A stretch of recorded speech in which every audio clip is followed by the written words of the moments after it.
Shri Venkateswara gold తాకట్టులో ఉన్న మీ బంగారాన్ని విడిపించి కొనబడును.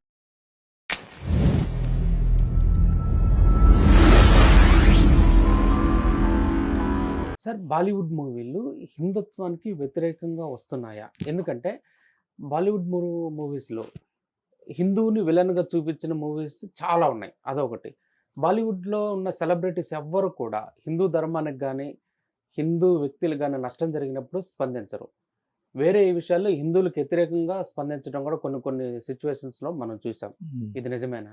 అంటే వాళ్ళు హిందూ ధర్మానికి వ్యతిరేకమా కాదా అనేది అది నేను చెప్పలేను. ఎందుకంటే బాలీవుడ్ ఎస్పెషల్లీ మహారాష్ట్రలో కానీ బాంబే మేజర్గా బాలీవుడ్ ఫిల్మ్ ఇండస్ట్రీ అనేది బాంబేలో ఉంది కాబట్టి బాంబేలో ప్రతి ఒక్కళ్ళకి ఆనవాయితీ ఇంక్లూడింగ్ సల్మాన్ ఖాన్ లాంటి వాళ్ళు కూడా సిద్ధి వినాయక్ టెంపుల్ కి కంపల్సరీ ఎవ్రీ అకేషన్ కి వెళ్ళొస్తారు. సినిమాలు స్టార్ట్ అయ్యేటప్పుడు వాళ్ళు వెళ్తారు. సో వాళ్ళు సనాతన ధర్మానికి వ్యతిరేకమా అంటే నా దగ్గర ఆన్సర్ లేదు. కానీ వాళ్ళు ప్రో ఇస్లామిక్ అజెండా డ్రివెన్ సినిమాలకు కానీ ఐఎస్ఐ ఆర్ పాకిస్తాన్ కి సంబంధించినంత వరకు వాళ్ళు ప్రోగా ఉన్న మాట మాత్రం విదితమే. అన్ని సినిమాల్లో అదే చూపిస్తూ వచ్చారు. కాబట్టి వాళ్ళు సనాతన ధర్మానికి వ్యతిరేకమా అంటే అది కాదేమో అని నేను అంటా. కానీ సినిమాల పరంగా సనాతన ధర్మానికి వ్యతిరేకంగా ఉండే వాటికి ఎక్కువ మంది ఎండోర్స్ చేశారు వాళ్ళు. అవి చిన్న చిన్నగా చాలా సినిమాల్లో చూపించారు వాళ్ళు. సో సనాతన ధర్మానికి వ్యతిరేకం కాదు, బట్ ప్రో ఇస్లామిక్ అజెండా అంటే ఆ పాకిస్తాన్ ఇండియా ఇద్దరు బాయ్ అని చూపించడానికి కానీ అట్లాంటి వాటికి ఎక్కువ వాళ్ళు మొగ్గు చూపారు. మరి సార్ రీసెంట్ గా రిలీజ్ అయిన దురంధర్ మూవీపై ఇది ప్రాపగండా మూవీ అని బాలీవుడ్ లో వినిపిస్తుంది. భారతదేశంలో చాలా మంది కూడా ఇట్లానే అంటున్నారు. నిజమా సార్ ఇది? నిజమే, ప్రాపగండానే కదా అది. ఏం ప్రాపగండా అది? మన భారతదేశంలో ఉన్న సీక్రెట్ సర్వీసెస్ కానీ రా కానీ ఇంటెలిజెన్స్ వాళ్ళు కానీ ఇలా చేస్తారు అని ప్రాపగండా. అసలు ప్రాపగండా అర్థం ఏంటి? What is propaganda? Promoting something కదా. So promoting what they are promoting, ఏం చూపిస్తున్నారు వాళ్ళు? ఒక శత్రు దేశం పాకిస్తాన్ అనేది శత్రు దేశం. అది ఆ టెర్రరిస్టులని వాళ్ళని ఎక్కువ శాతం ప్రమోట్ చేసి డైరెక్ట్ గా ఆర్మీ తోటి వార్ చేస్తే వాళ్ళు గెలవరు అనేది మనకి ఎన్నో ఏళ్ళుగా ప్రూవ్ అవుతూ వచ్చింది. సో ప్రాక్సీ వార్స్ అని ఒకటి ఉంటుంది వాళ్ళ దగ్గర. ఐఎస్ఐ అని ఒకటి ఉంటుంది. వాళ్ళ ఇంటెలిజెన్స్ సర్వీస్ వాళ్ళందరూ టెర్రరిస్టులు అందరినీ ట్రైన్ చేసి వాళ్ళని భారతదేశం మీదకి పంపిస్తారు. సో అలా చేస్తున్నప్పుడు దానికి వ్యతిరేకంగా ఇలా జరుగుంటే ఎలా ఉంటుంది అని ఒక ఊహ. అది నిజమా నిజం కాదా అంటే అది మళ్ళీ సబ్జెక్టివ్ మ్యాటర్. ఇప్పుడు అన్నోన్ మెన్ అనే వాళ్ళు మొన్న కూడా ఒక అతన్ని చంపేశారు. రీసెంట్ గా కూడా మనకు న్యూస్ వచ్చింది.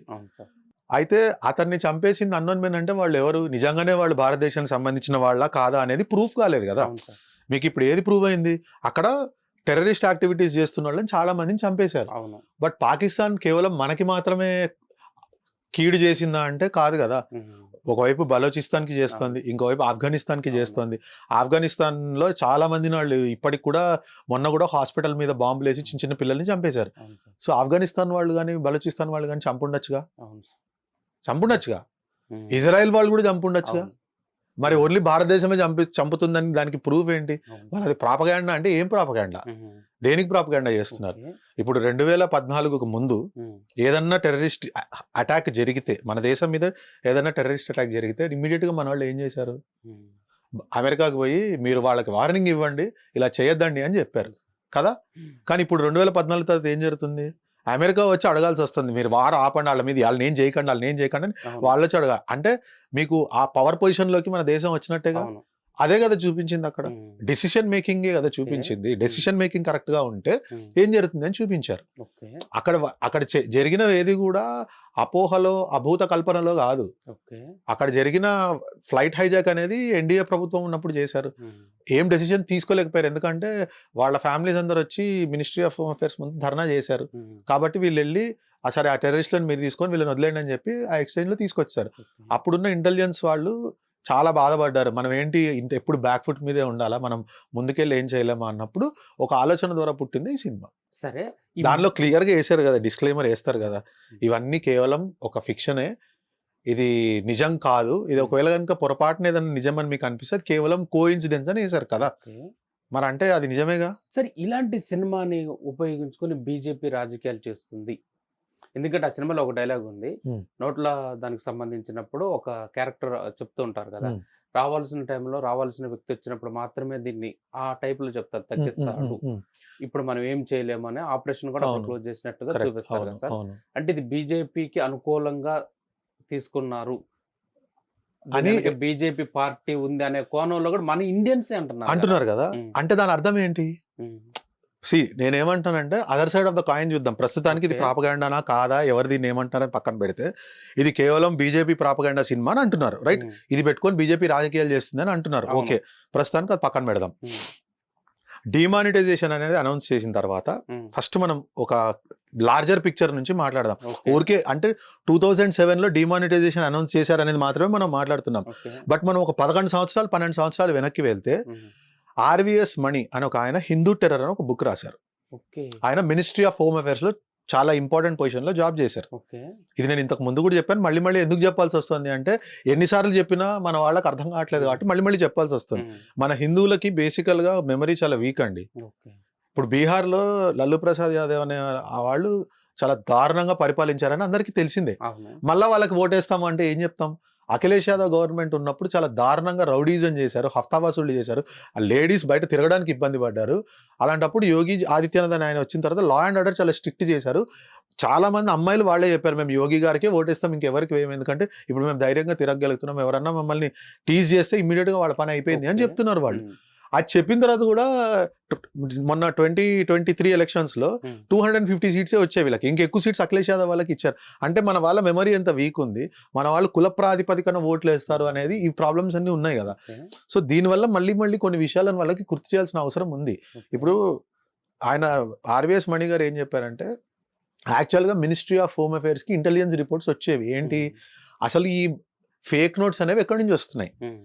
It is coming through west Bengal, through UP, through Nepal, అన్ని వచ్చి ఇక్కడ ఒక చోట అసెంబ్ల్ అవుతున్నాయి. వెస్ట్ బెంగాల్ నుంచి చాలా విపరీతంగా దొంగ నోట్లు వచ్చేవి. ఎందుకంటే ఇప్పుడు మనకి రీసెంట్ గా వెస్ట్ బెంగాల్లో గెలిచాక ఆ బార్డర్ సెక్యూరిటీ ఫోర్స్ వాళ్ళకి వీళ్ళు ల్యాండ్ ఇచ్చారు కదా. ఆ ల్యాండ్ ఎందుకు ఇచ్చారు? అది ఎప్పుడో క్లోజ్ చేయాలి కదా. అది ఓపెన్ ఉంది కాబట్టి అక్కడ నుంచి విచ్చలవిడిగా దొంగ నోట్లు వచ్చేవి. ఇది ఆ పుస్తకంలో చాలా క్లియర్ గా మెన్షన్ చేశారు. ఈ ఇన్ఫర్మేషన్ మమతా బెనర్జీకి ఇచ్చారు, సెంట్రల్ గవర్నమెంట్ కి ఇచ్చారు, ఎవరు యాక్షన్ తీసుకోలేదు. ఎందుకు తీసుకోలేదు మరి?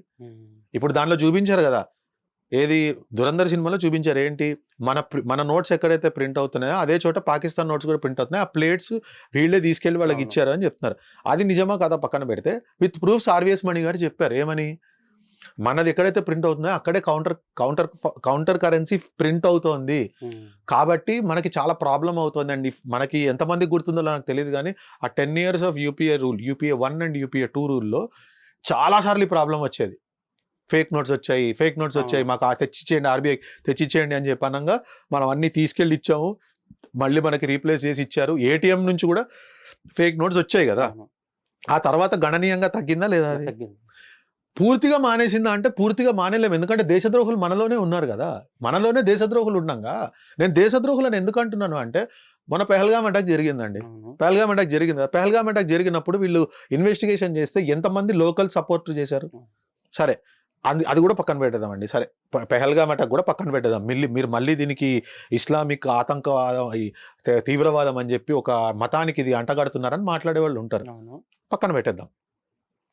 మన పక్కనే ఉన్న బంగ్లాదేశ్లో దీపన్ చంద్ర దాస్ అని ఒక అతన్ని ఘోరంగా, అతన్ని ఏదో చేశాడు అని ఎవరో చెప్తే కొన్ని వందల మంది వచ్చి అతన్ని ఘోరంగా కొట్టి నిలువున తగలబెట్టి చంపేశారు కదా.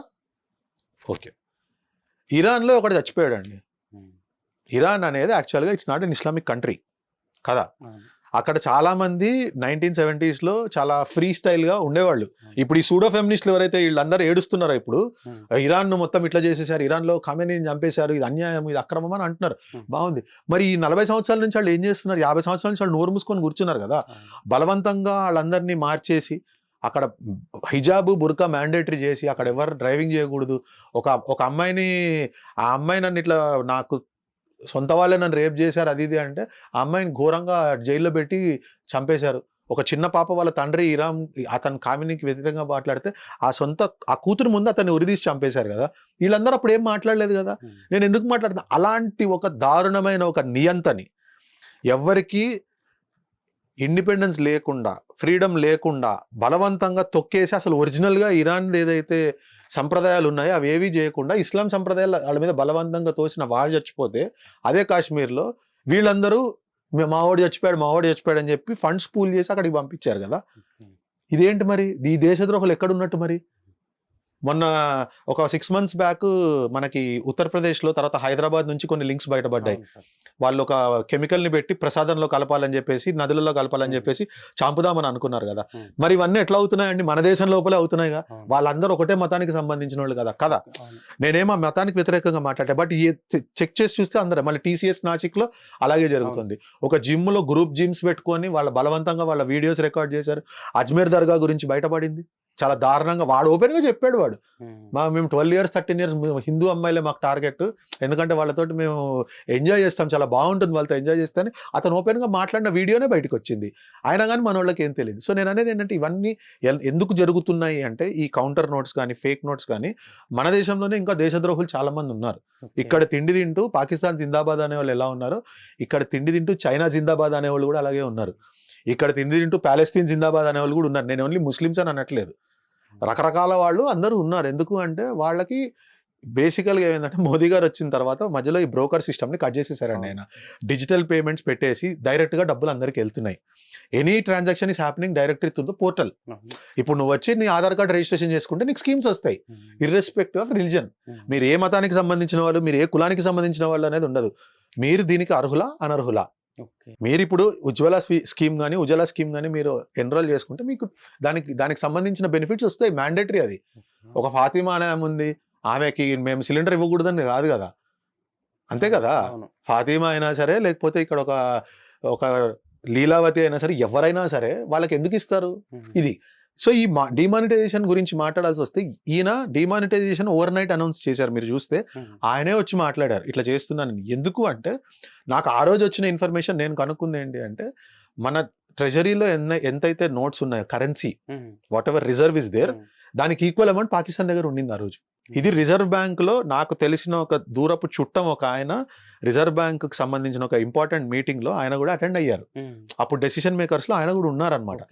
సో డిమానిటైజేషన్ అయిపోయిన ఒక 1 month తర్వాత నేను ఆయనకు ఫోన్ చేసి అడిగాను, ఏంటిది అసలు. ఆయన మాట్లాడారు, నాకు ఆయన మీద నమ్మకం ఉంది. బట్ బయట టాక్ ఏమొస్తుందంటే ఎలక్షన్స్ కోసం బీజేపీ ఇట్లా చేసింది అని మాట్లాడుతున్నారు, ఇది నిజమేనా అని అడిగా.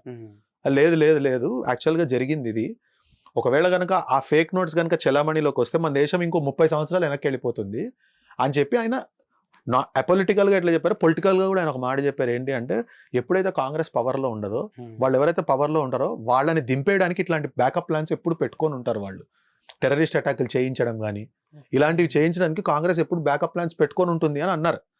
ఎందుకంటే మీరు చూసుకుంటే ఇప్పుడు మన దేశంలో డైరెక్ట్గా టెర్రరిస్ట్ అటాకులు జరగలేదు. ఓకే, మోదీ గారు వచ్చిన తర్వాత దేశంలో నాగరికుల మీద జరగలేదు. అంటే దేశంలో మెయిన్ ప్రజల మీద జరగలేదు.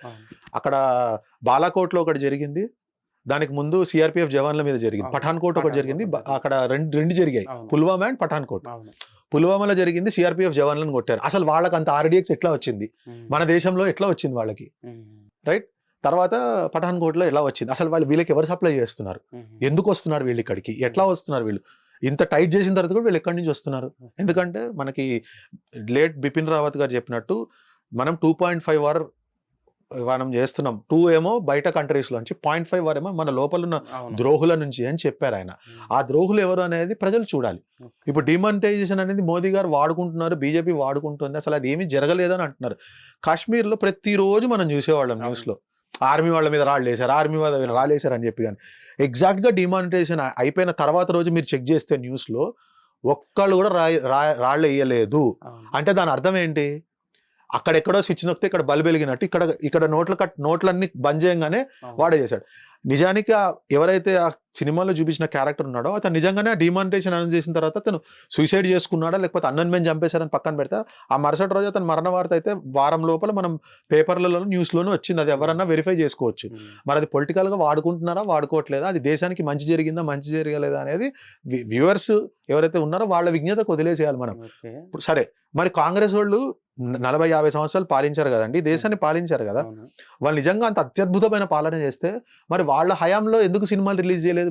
మేము ఇది పొడి చేసాము, మేము అది చేసేసాము, మేము ఇట్లా చేసాము, పాకిస్తాన్ లోపలికి వెళ్ళాలని కొట్టాము, మేము ఒక డిమానిటైజేషన్ ఒక అనౌన్స్ చేస్తే అసలు విలవిలలాడిపోయారు అని చెప్పి ఏం చేయలేదే మరి వాళ్ళు? ఎందుకు చేయలేదు? మరి వాళ్ళు చేస్తే వాళ్ళు కూడా చేసుకోవాలి కదా. ఇప్పటికి కూడా 80% ఆఫ్ న్యూస్ ఛానల్స్ వాళ్ళ కంట్రోల్లోనే ఉన్నాయి కదా.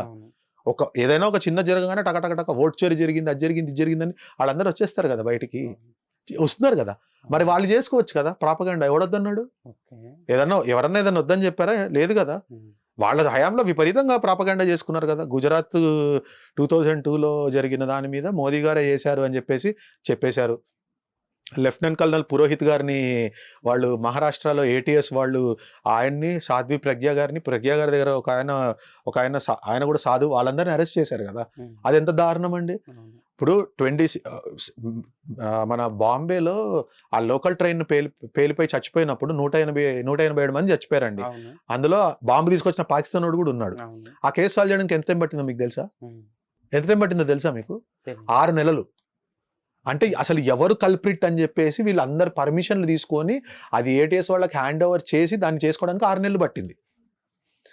అదే సంఝౌతా బ్లాస్ట్, మేలగాం బ్లాస్ట్లు ఏవైతే ఉన్నాయో, ఎందులో అయితే సాధ్వి ప్రజ్ఞ గారిని వాళ్ళని ఇంప్లికేట్ చేశారో, అది సాల్వ్ చేయడానికి ఎంత పట్టింది తెలుసా? అంటే నిర్ధారణకు రావడానికి 35 రోజులు, జస్ట్ 35 days. క్లియరెన్స్ రావడానికి 2-3 నెలలు పడుతుంది. ఎందుకు? పురోహిత్ అని ఆయన he is not under state government, ఆయన he is directly reporting to army. వాళ్ళని ఇంప్లికేట్ చేయాలంటే, వాళ్ళని పట్టుకోవాలంటే ఆర్మీ నుంచి క్లియరెన్స్ తెచ్చుకొని చాలా టైం పడుతుంది. కానీ 35 రోజులు తీసుకొచ్చి హిందూ టెర్రర్ అని దానికి అంట కట్టేశారు. కట్టారా లేదా? మరి దాని మీద ఇప్పటిదాకా సినిమా రాలేగా. మరి మొన్న వచ్చింది, రీసెంట్ గా వచ్చింది, పురోహిత్ గారిని రిలీజ్ చేయక ముందు జస్ట్ లాస్ట్ ఇయర్ వచ్చింది కదా. సో ఏది వాడుకుంటున్నారు, ఎందుకు వాడుకుంటున్నారు అని పక్కన పెడితే ఏం చేశారో అది చూపిస్తారు. తప్పేముందండి చూపి